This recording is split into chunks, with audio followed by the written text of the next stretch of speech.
Welcome back to another episode of Rock Boys Football. Diving in to what Chip Kelly brings to this Ohio State offense has been extremely fun for us over the last 24 hours. Going back, watching some UCLA, Oregon film, going back and listening to some clinics on Chip Kelly and what his offensive principles are. We hopped on early, Saturday afternoon, Friday afternoon, I believe, when the news came out and Chip Kelly comes to Ohio State, kind of gave our initial reactions.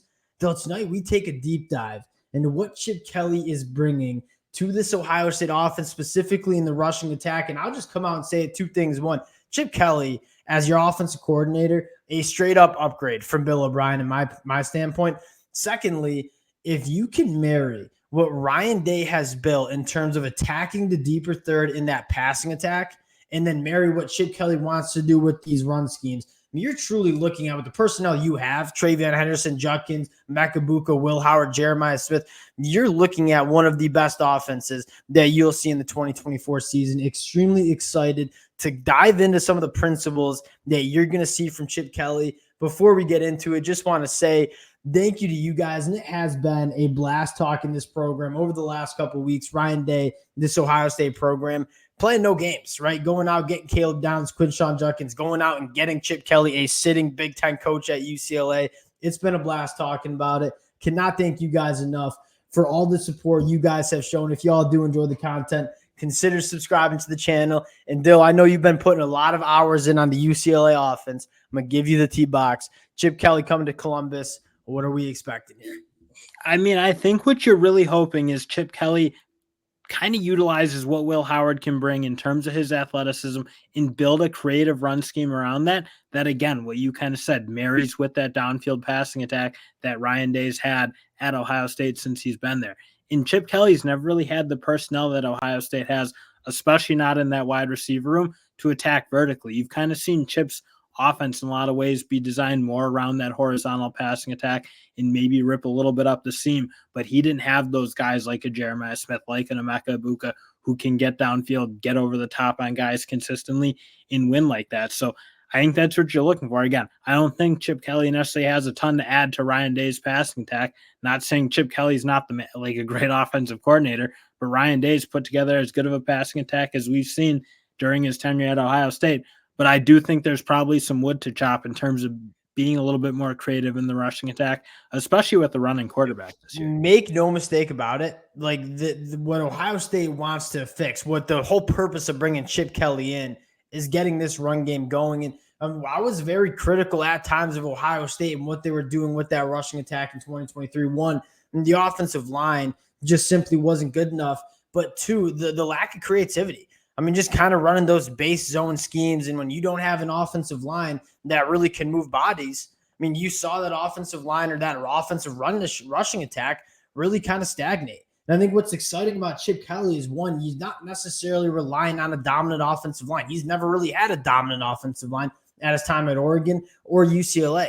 He's much more of, I'm going to attack some numbers. I'm going to scheme up some really good rushing schematics and get after opposing defenses. And I want to start with kind of just a broad philosophy of what Chip Kelly's bringing. And this was what he continued to harp on during some of these clinics that he put on. And that is, I have a quote, actually. I'm quoting, going back to school here. Quote, if you're a good football coach, you know how to put your playmakers in the best spots to be successful.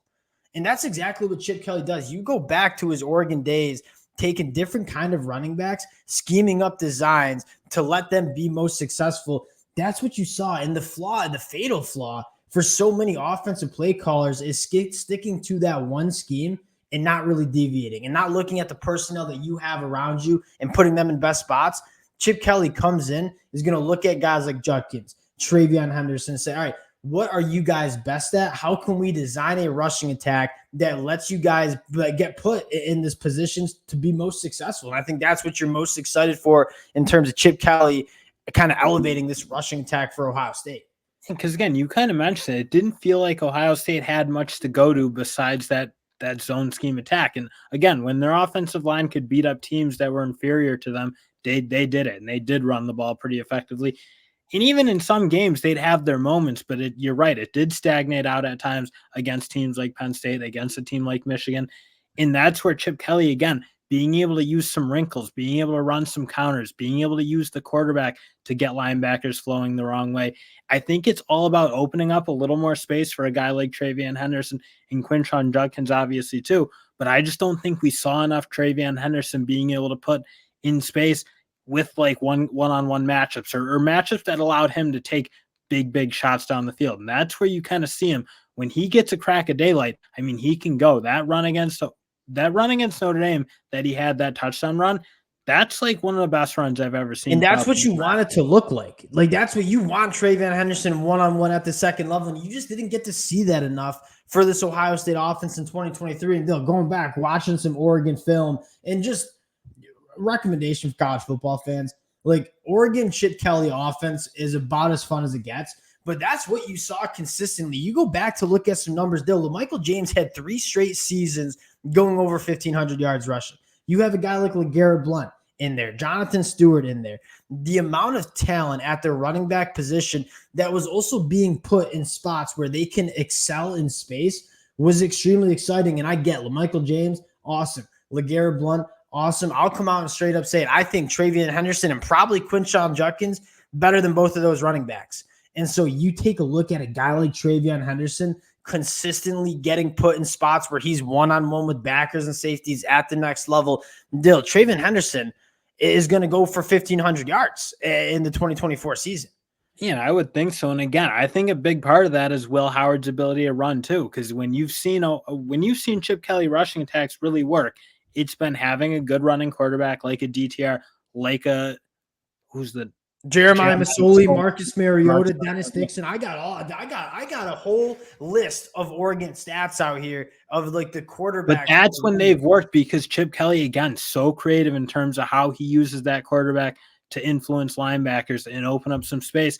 And then at the same time, he uses the offensive line as well in terms of how they pull, and whether it's a little more counter action than you see at Ohio State, where I don't think you saw a ton of it. No. And again, you kind of see that gets linebackers flowing. And if you can get TreVeyon Henderson, especially with linebackers who are half step late on him, he's just too fast. He's too explosive. And that's what you're looking for. Again, I think Chip Kelly's offense, or his wrinkles in the run game, are something we just haven't seen enough from Ohio State, who has been a little bland at time. I don't think that's unfair.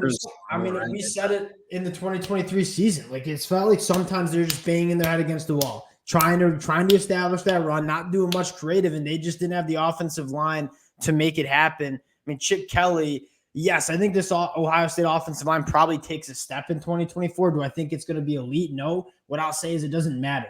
I think that's what's most special about this Chip Kelly offense. He never had an elite offense at UCLA or Oregon. In fact, Ohio State's offensive line in 2024 is probably just as good as any offensive lines that he had. Well, that's what I don't want to like totally discredit what coming into a team that, again, this will probably be one of the better offensive lines he's had in college football. Yes. And that's just like, you look at UCLA's offense in 2022, that's probably as good as he's had in terms of offensive line play, had a couple of pros in that school.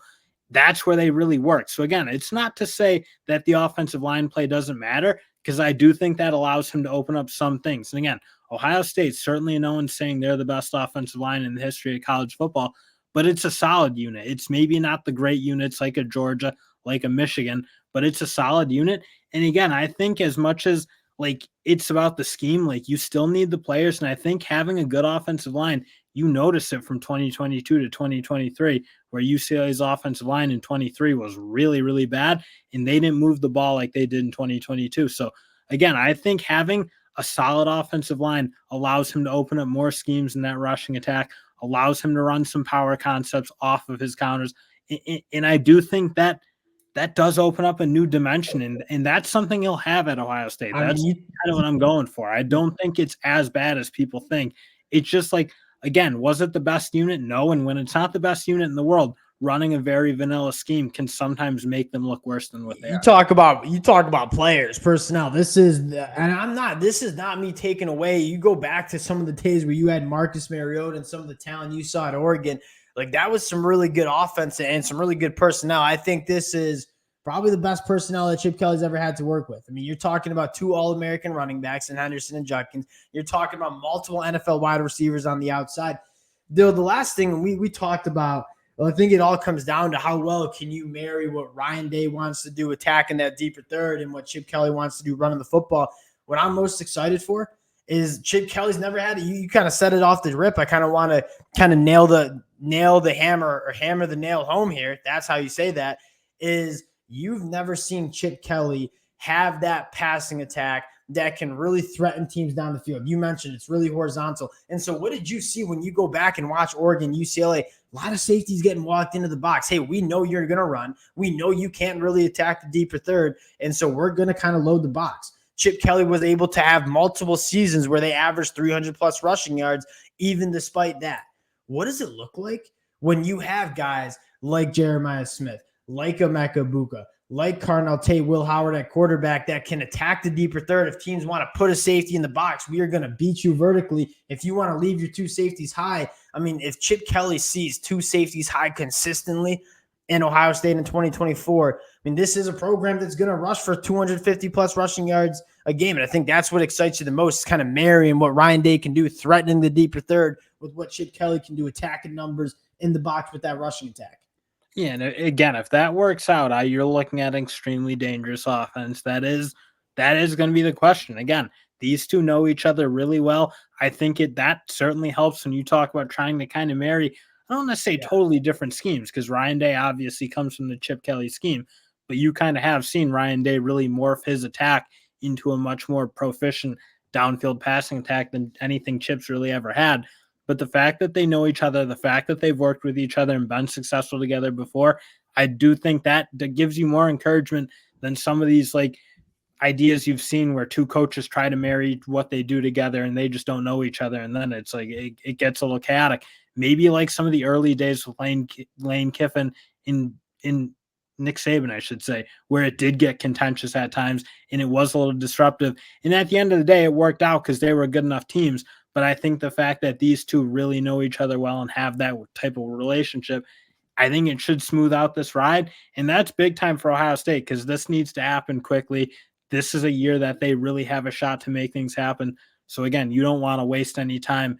You don't want to waste this roster. Yeah, 100%. No, you can't waste this roster. You don't want to waste this roster. This will be a storyline that we talk a lot about throughout the next couple months. The spring practice kicks off. Chip Kelly, Ryan Day. I mean, let's just put it frankly. This is coming from a Michigan fan right now. These are two of the best offensive-minded coaches that we've seen in college football in the last decade. I mean, coming together with a very, very talented personnel to work with.